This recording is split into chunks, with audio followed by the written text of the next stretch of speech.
everyone, with Gordon here from the GalleryCookery workshop.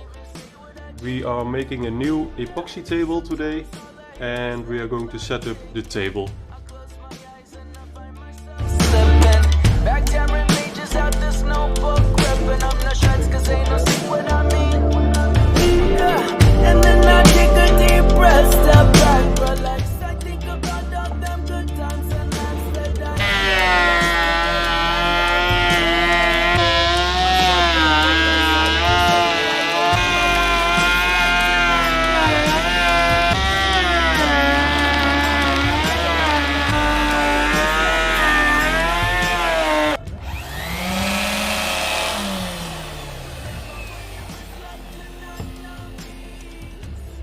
So now we are at the polishing part.